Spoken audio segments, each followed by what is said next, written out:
Bismillahirrahmanirrahim. Assalamualaikum warahmatullahi wabarakatuh. Perkenalkan, nama saya Asri Salehah dari kelas PAI 5C. Nah, di sini saya dari kelompok 1 mata kuliah Metodologi Penelitian Pendidikan yang diampu oleh Bapak Dr. Haji Mulyawan MPD.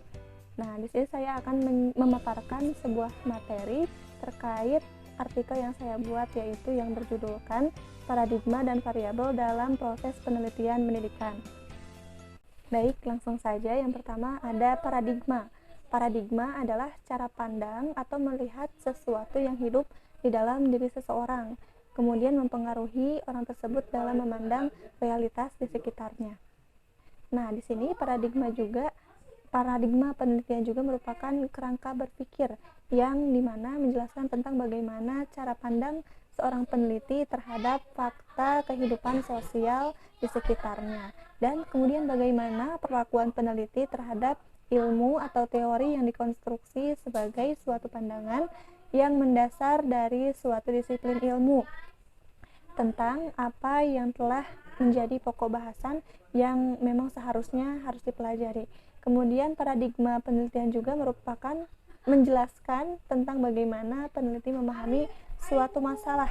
Nah, kemudian serta kriteria pengujian sebagai landasan untuk menjawab masalah penelitian.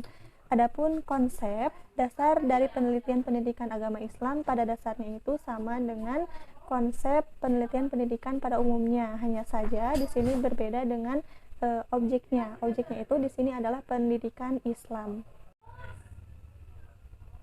Nah, kemudian adapun tujuan dari penelitian pendidikan Islam itu sendiri adalah untuk memperoleh ilmu pengetahuan pendidikan Islam yang benar. Kemudian yang pertama ada siapa yang perlu meneliti. Nah, dahulu ketika mendengar penelitian, kita sering membayangkan suatu kesibukan di laboratorium.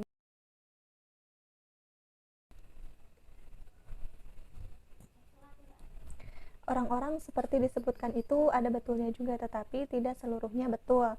Nah, kemudian orang-orang di laboratorium itu memang sedang melaksanakan penyelidikan di dalam bidang ilmu pengetahuan alam. Akan tetapi, penelitian itu bukan hanya boleh dan dapat dilakukan di bidang ilmu pengetahuan saja. Jadi, penelitian itu dapat dilakukan di seluruh bidang ilmu. Namun demikian, masih banyak dari kita, bahkan orang-orang yang terpelajar, beranggapan bahwa meneliti itu adalah tugas ahli atau profesor. Nah, di sini sangat disayangkan apabila anggapan semacam itu merembes kepada mahasiswa. Mereka lupa atau mungkin belum menyadari bahwa siapapun itu boleh meneliti. Bahkan dengan tegas dikatakan bahwa seorang sarjana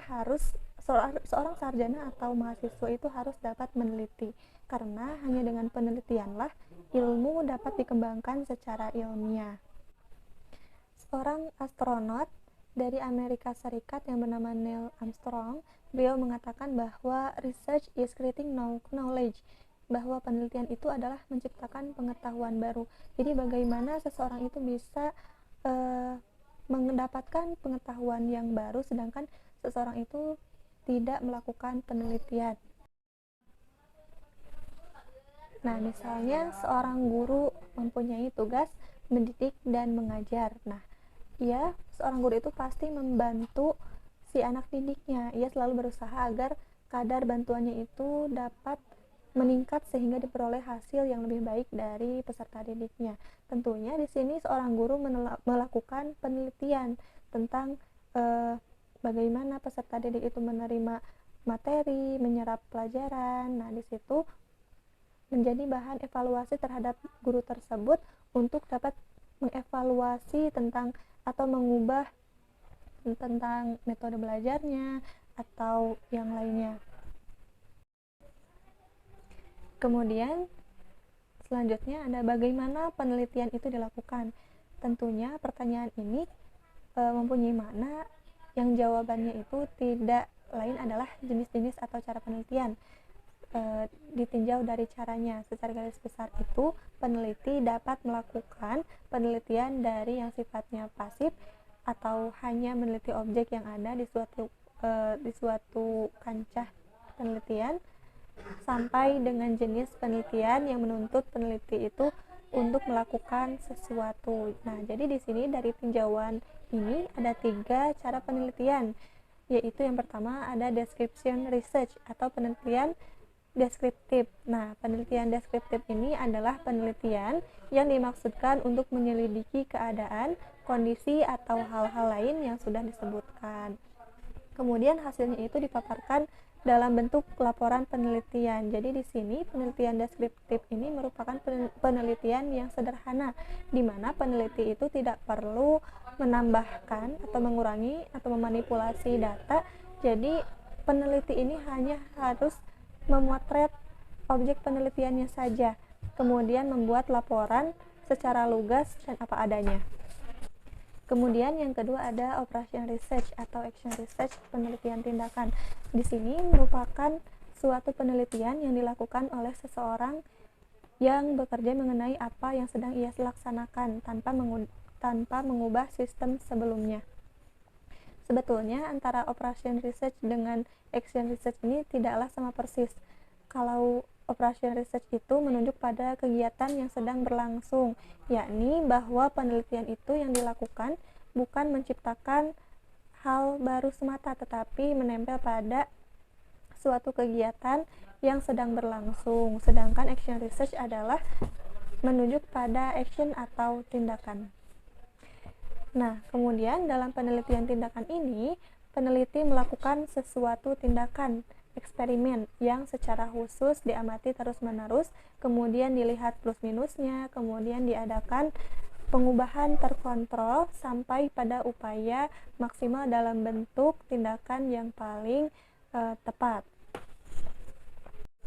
Kemudian yang ketiga ada eksperimen atau percobaan. Di sini dengan cara peneliti sengaja membangkitkan timbulnya suatu kejadian atau keadaan, kemudian diteliti bagaimana akibatnya. Dengan kata lain, eksperimen adalah suatu cara untuk mencari hubungan sebab akibat atau hubungan kausal antara dua faktor yang sengaja ditimbulkan oleh peneliti dengan mengeliminasi atau menyisihkan hal-hal lain yang tidak perlu. Kemudian eksperimen ini selalu dilakukan dengan maksud untuk melihat akibat suatu perlakuan. Kemudian yang ketiga ada tentang apa yang diteliti. Nah, ruang lingkup objek penelitian pendidikan adalah hal-hal apa saja yang berhubungan dengan pendidikan, baik yang terjadi di sekolah, di luar sekolah, ataupun antara kaitan keduanya. Nah, bahkan penelitian yang dilakukan di dalam keluarga juga merupakan objek penelitian pendidikan yang menarik. Kemudian penelitian yang berobjek masalah persekolahan bertujuan meningkatkan efektivitas program belajar mengajar agar tercapai prestasi belajar secara maksimal. Nah, di sini penelitian ini dapat menyangkut terkait kurikulum, siswa, guru, ataupun komponen-komponen lain yang berhubungan dengan lembaga pendidikan. Adapun tujuannya itu sama, yakni menaikkan prestasi belajar. Dapat juga dilakukan dengan meneliti kaitan antara sekolah dan luar sekolah. Nah, kemudian apabila misalnya dari dunia industri ini, perluasan pasar merupakan objek yang sangat penting untuk diteliti. Sebagai contoh, pabrik aluminium di Pittsburgh, Amerika Serikat, meskipun sudah memiliki pasar yang besar dan berpuluh-puluh tahun, selalu berusaha mempertahankan agar pasarnya itu terus-menerus mengadakan penelitian untuk mencapai tempat yang bisa dijadikan pasar tambahan. Untuk yang selanjutnya adalah variabel proses penelitian PAI. Nah, di sini variabel merupakan suatu atribut atau sifat atau nilai dari seseorang. Nah, di sini ada variabel proses penelitian PAI. Variabel penelitian adalah suatu atribut atau sifat ataupun nilai dari orang, objek, atau organisasi yang mempunyai variasi tertentu yang ditetapkan oleh peneliti untuk dipelajari dan kemudian ditarik kesimpulannya. Adapun macam-macam dari variabel ini menurut hubungan antara satu variabel dengan variabel lainnya, maka macam-macam variabel ini dapat dibedakan menjadi yang pertama itu ada variabel independen, di mana variabel ini sering disebut variabel stimulus atau variabel bebas. Nah, di sini variabel bebas adalah merupakan variabel yang mempengaruhi atau yang menjadi sebab perubahannya atau timbulnya variabel dependen, terikat ya. Dalam hal ini yang menjadi variabel bebas adalah X, misalnya pembelajaran pendidikan agama Islam. Kemudian yang kedua ada variabel dependen. Nah, ini sering disebut sebagai variabel output atau dalam bahasa Indonesia sering disebut sebagai variabel terikat. Nah, variabel terikat ini merupakan variabel yang mempengaruhi atau yang menjadi akibat karena adanya variabel bebas atau independen yang tadi. Kemudian dalam hal ini yang menjadi variabel terikatnya Y adalah akhlak siswa. Kemudian yang ketiga ada variabel moderator, adalah variabel yang mempengaruhi atau memperkuat dan memperlemah hubungan antara variabel independen dengan dependen. Variabel ini juga disebut sebagai variabel independen kedua. Nah, hubungan perilaku, misalnya hubungan perilaku suami istri akan menjadi baik atau kuat kalau mereka mempunyai anak, dan akan semakin renggang kalau ada pihak ketiga ikut mencampuri, misalnya di sini orang tua atau saudaranya. Di sini anak adalah sebagai variabel moderator yang memperkuat hubungan dan pihak ketiga adalah sebagai variabel moderator yang memperlemah hubungan. Kemudian adapun hubungan motivasi dan produktivitas kerja akan semakin kuat bila peranan pemimpin dalam menciptakan iklim kerja sangat baik. Kemudian dalam hubungan pun semakin rendah bila peranan pemimpin kurang baik dalam menciptakan iklim kerja. Kemudian yang kelima ada variabel intervening, adalah faktor-faktor yang secara teoritis mempengaruhi fenomena yang diteliti, tetapi tidak dapat diukur dan dimanipulasi. Variabel ini juga merupakan variabel penyela antara yang terletak di antara variabel independen dan dependen, sehingga variabel independen ini tidak langsung mempengaruhi berubahnya atau timbulnya variabel dependen. Kemudian misalnya pada contoh berikut dikemukakan bahwa tinggi rendahnya penghasilan akan mempengaruhi secara tidak langsung terhadap